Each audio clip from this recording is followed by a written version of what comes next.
ಕರ್ನಾಟಕದಲ್ಲಿ ಸಿಎಂ ಬದಲಾವಣೆ ಸದ್ಯಕ್ಕೆ ನಿಂತಿದೆ. ಆದ್ರೆ ಅಗ್ನಿಷ್ಠಕ್ಕೆ ಒಳಗಾದಂತಹ ಬೆಂಕಿಯಂತೆ ಕುರ್ಚಿ ಕದನ ಒಳಗೊಳಗೆ ಕುದಿತಾ ಇದೆ.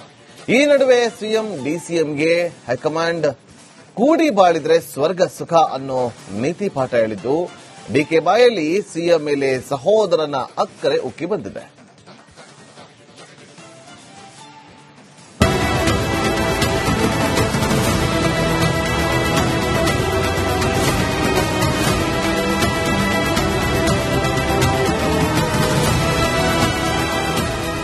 ರಾಜ್ಯ ಕಾಂಗ್ರೆಸ್ ಮನೆಯಲ್ಲಿ ತಲೆದೋರಿದ್ದ ಸಿಎಂ ಬದಲಾವಣೆಯ ಬಿಸಿ ಸದ್ಯಕ್ಕೆ ತಣ್ಣಗಾಗಿದೆ.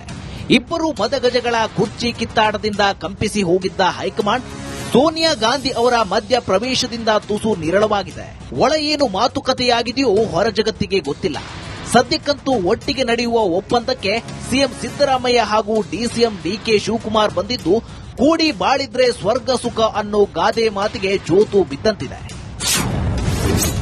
ಸಿದ್ದರಾಮಯ್ಯ ಡಿಕೆಶಿ ಕೋಲ್ಡ್ ವಾರ್ಗೆ ಮದ್ದೆರೆದ್ರ ಸೋನಿಯಾ, ಕೂಡಿ ಬಾಳಿದ್ರೆ ಸ್ವರ್ಗ ಸುಖ ಮಾತಿಗೆ ಮನಸೋತ್ರ ಡಿಸಿಎಂ. ಇಷ್ಟು ದಿನ ನಾನೊಂದು ತೀರ ನೀನೊಂದು ತೀರ ಅಂತಿದ್ದ ಸಿಎಂ ಡಿಸಿಎಂ ಇಂದು ಪರಸ್ಪರ ಕುಚುಕು ಸ್ನೇಹಿತರಾಗಿದ್ರು.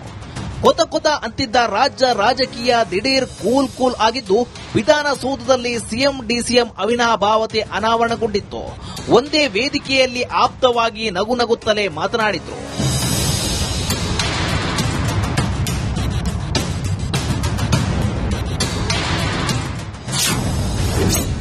ಸಿದ್ದರಾಮಯ್ಯ ಮೈ ಬ್ರದರ್ಸ್ ಅಂದ್ರು ಡಿಸಿಎಂ ಡಿಕೆಶಿ.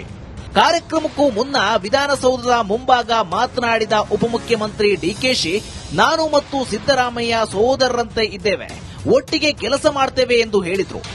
ಅಲ್ಲಪ್ಪ, ಅದು ನಂದು ಸಿಎಂದು ಸಂಬಂಧಪಟ್ಟಂತ ವಿಚಾರ. ನಾವಿಬ್ರು ಬ್ರದರ್ಸ್ ತರ ಕೆಲಸ ಮಾಡ್ಕೊಂಡು ಹೋಗ್ತಾ ಇದೀವಿ.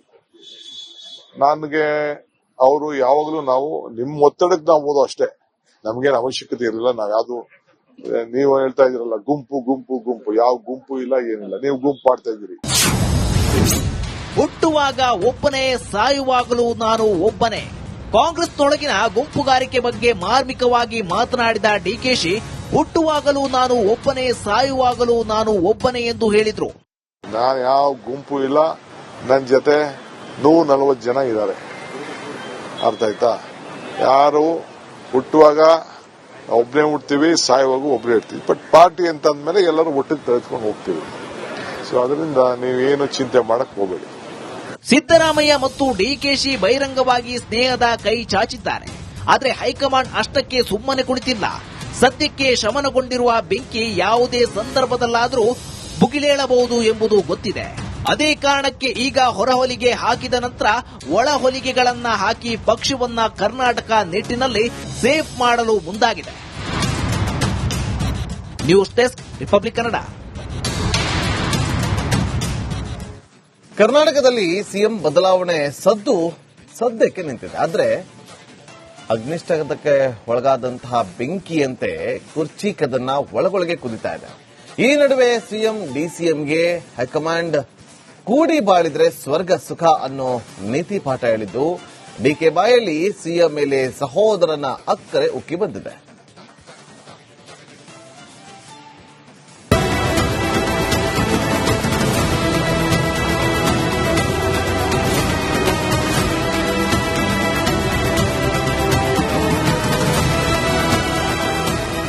ರಾಜ್ಯ ಕಾಂಗ್ರೆಸ್ ಮನೆಯಲ್ಲಿ ತಲೆದೋರಿದ್ದ ಸಿಎಂ ಬದಲಾವಣೆಯ ಬಿಸಿ ಸದ್ಯಕ್ಕೆ ತಣ್ಣಗಾಗಿದೆ.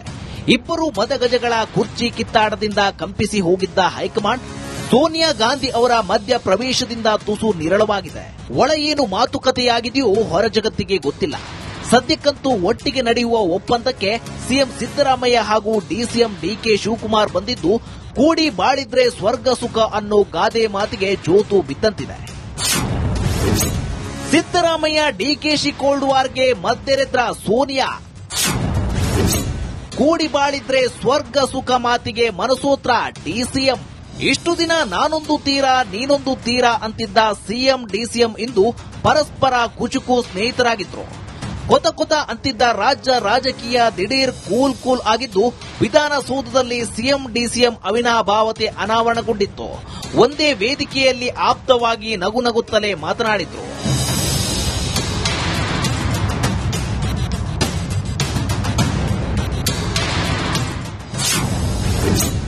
ಸಿದ್ದರಾಮಯ್ಯ ಮೈ ಬ್ರದರ್ಸ್ ಅಂದ್ರು ಡಿಸಿಎಂ ಡಿಕೆಶಿ.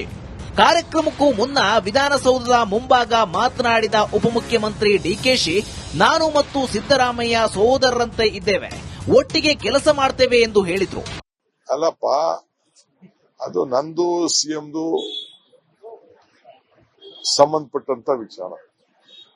ನಾವಿಬ್ರು ಬ್ರದರ್ಸ್ ತರ ಕೆಲಸ ಮಾಡ್ಕೊಂಡು ಹೋಗ್ತಾ ಇದ್ದೀವಿ. ನನಗೆ ಅವರು ಯಾವಾಗಲೂ ನಾವು ನಿಮ್ಮ ಒತ್ತಡಕ್ಕೆ ನಾವು ಓದೋ ಅಷ್ಟೇ, ನಮ್ಗೇನು ಅವಶ್ಯಕತೆ ಇರಲಿಲ್ಲ. ನಾವ್ ಯಾವ್ದು ನೀವು ಹೇಳ್ತಾ ಇದೀರಲ್ಲ ಗುಂಪು ಯಾವ ಗುಂಪು ಇಲ್ಲ, ಏನಿಲ್ಲ. ನೀವು ಗುಂಪು ಮಾಡ್ತಾ ಇದ್ದೀರಿ. ಹುಟ್ಟುವಾಗ ಒಬ್ಬನೇ, ಸಾಯುವಾಗಲೂ ನಾನು ಒಬ್ಬನೇ. ಕಾಂಗ್ರೆಸ್ನೊಳಗಿನ ಗುಂಪುಗಾರಿಕೆ ಬಗ್ಗೆ ಮಾರ್ಮಿಕವಾಗಿ ಮಾತನಾಡಿದ ಡಿಕೆಶಿ, ಹುಟ್ಟುವಾಗಲೂ ನಾನು ಒಬ್ಬನೇ, ಸಾಯುವಾಗಲೂ ನಾನು ಒಬ್ಬನೇ ಎಂದು ಹೇಳಿದ್ರು. ನಾನು ಯಾವ ಗುಂಪು ಇಲ್ಲ, ನನ್ನ ಜೊತೆ 140 ಜನ ಇದ್ದಾರೆ. ಅರ್ಥ ಆಯ್ತಾ? ಯಾರು ಹುಟ್ಟುವಾಗ ಒಬ್ಬನೇ ಹುಡ್ತೀವಿ, ಸಾಯುವಾಗ ಒಬ್ಬರೇ ಇರ್ತೀವಿ. ಬಟ್ ಪಾರ್ಟಿ ಅಂತ ಅಂದ್ಮೇಲೆ ಎಲ್ಲರೂ ಒಟ್ಟಿಗೆ ತೆಗೆದುಕೊಂಡು ಹೋಗ್ತೀವಿ.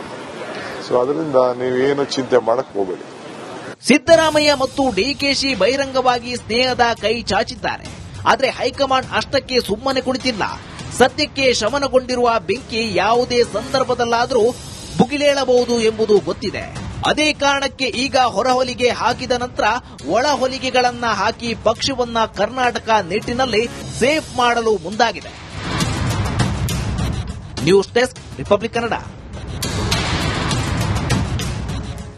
ಕರ್ನಾಟಕದಲ್ಲಿ ಸಿಎಂ ಬದಲಾವಣೆ ಸದ್ಯಕ್ಕೆ ನಿಂತಿದೆ. ಆದ್ರೆ ಅಗ್ನಿಷ್ಠಕ್ಕೆ ಒಳಗಾದಂತಹ ಬೆಂಕಿಯಂತೆ ಕುರ್ಚಿ ಕದನ ಒಳಗೊಳಗೆ ಕುದಿತಾ ಇದೆ.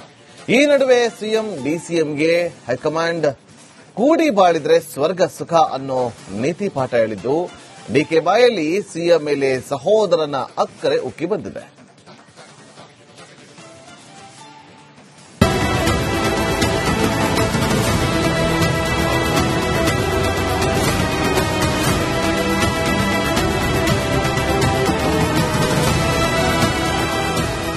ರಾಜ್ಯ ಕಾಂಗ್ರೆಸ್ ಮನೆಯಲ್ಲಿ ತಲೆದೋರಿದ್ದ ಸಿಎಂ ಬದಲಾವಣೆಯ ಬಿಸಿ ಸದ್ಯಕ್ಕೆ ತಣ್ಣಗಾಗಿದೆ.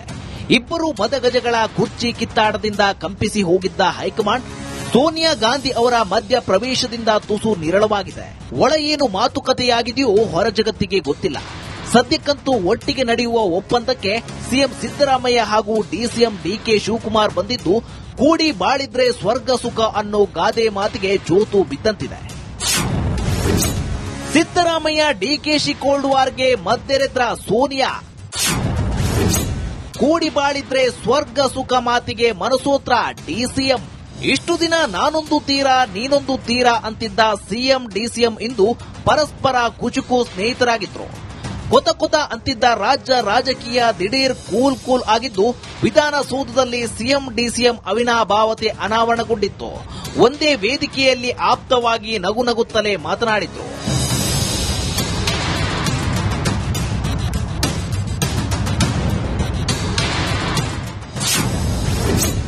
ಸಿದ್ದರಾಮಯ್ಯ ಮೈ ಬ್ರದರ್ಸ್ ಅಂದ್ರು ಡಿಸಿಎಂ ಡಿಕೆಶಿ.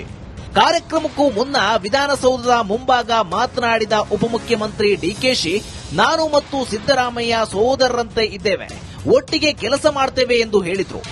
ಅಲ್ಲಪ್ಪ, ಅದು ನಂದು ಸಿಎಂದು ಸಂಬಂಧಪಟ್ಟಂತ ವಿಚಾರ. ನಾವಿಬ್ರು ಬ್ರದರ್ಸ್ ತರ ಕೆಲಸ ಮಾಡ್ಕೊಂಡು ಹೋಗ್ತಾ ಇದ್ದೀವಿ. ನನಗೆ ಅವರು ಯಾವಾಗಲೂ ನಾವು ನಿಮ್ಮ ಒತ್ತಡಕ್ಕೆ ನಾವು ಓದೋ ಅಷ್ಟೇ, ನಮ್ಗೇನು ಅವಶ್ಯಕತೆ ಇರಲಿಲ್ಲ. ನಾವ್ ಯಾವ್ದು ನೀವು ಹೇಳ್ತಾ ಇದೀರಲ್ಲ ಗುಂಪು ಯಾವ ಗುಂಪು ಇಲ್ಲ, ಏನಿಲ್ಲ. ನೀವು ಗುಂಪು ಮಾಡ್ತಾ ಇದ್ದೀರಿ. ಹುಟ್ಟುವಾಗ ಒಬ್ಬನೇ, ಸಾಯುವಾಗಲೂ ನಾನು ಒಬ್ಬನೇ. ಕಾಂಗ್ರೆಸ್ನೊಳಗಿನ ಗುಂಪುಗಾರಿಕೆ ಬಗ್ಗೆ ಮಾರ್ಮಿಕವಾಗಿ ಮಾತನಾಡಿದ ಡಿಕೆಶಿ, ಹುಟ್ಟುವಾಗಲೂ ನಾನು ಒಬ್ಬನೇ, ಸಾಯುವಾಗಲೂ ನಾನು ಒಬ್ಬನೇ ಎಂದು ಹೇಳಿದ್ರು. ಯಾವ ಗುಂಪು ಇಲ್ಲ, ನನ್ನ ಜೊತೆ 140 ಜನ ಇದ್ದಾರೆ. ಅರ್ಥ ಆಯ್ತಾ? ಯಾರು ಹುಟ್ಟುವಾಗ ಒಬ್ಬನೇ ಹುಡ್ತೀವಿ, ಸಾಯುವಾಗ ಒಬ್ಬರೇ ಇರ್ತೀವಿ. ಬಟ್ ಪಾರ್ಟಿ ಅಂತ ಅಂದ್ಮೇಲೆ ಎಲ್ಲರೂ ಒಟ್ಟಿಗೆ ತೆಗೆದುಕೊಂಡು ಹೋಗ್ತೀವಿ. ಸೊ ಅದರಿಂದ ನೀವೇನು ಚಿಂತೆ ಮಾಡಕ್ ಹೋಗಬೇಡಿ. ಸಿದ್ದರಾಮಯ್ಯ ಮತ್ತು ಡಿಕೆಶಿ ಬಹಿರಂಗವಾಗಿ ಸ್ನೇಹದ ಕೈ ಚಾಚಿದ್ದಾರೆ. ಆದರೆ ಹೈಕಮಾಂಡ್ ಅಷ್ಟಕ್ಕೆ ಸುಮ್ಮನೆ ಕುಳಿತಿಲ್ಲ. ಸದ್ಯಕ್ಕೆ ಶಮನಗೊಂಡಿರುವ ಬೆಂಕಿ ಯಾವುದೇ ಸಂದರ್ಭದಲ್ಲಾದರೂ ಭುಗಿಲೇಳಬಹುದು ಎಂಬುದು ಗೊತ್ತಿದೆ. ಅದೇ ಕಾರಣಕ್ಕೆ ಈಗ ಹೊರಹೊಲಿಗೆ ಹಾಕಿದ ನಂತರ ಒಳ ಹೊಲಿಗೆಗಳನ್ನ ಹಾಕಿ ಪಕ್ಷವನ್ನ ಕರ್ನಾಟಕ ನಿಟ್ಟಿನಲ್ಲಿ ಸೇಫ್ ಮಾಡಲು ಮುಂದಾಗಿದೆ. News desk, republic Kannada.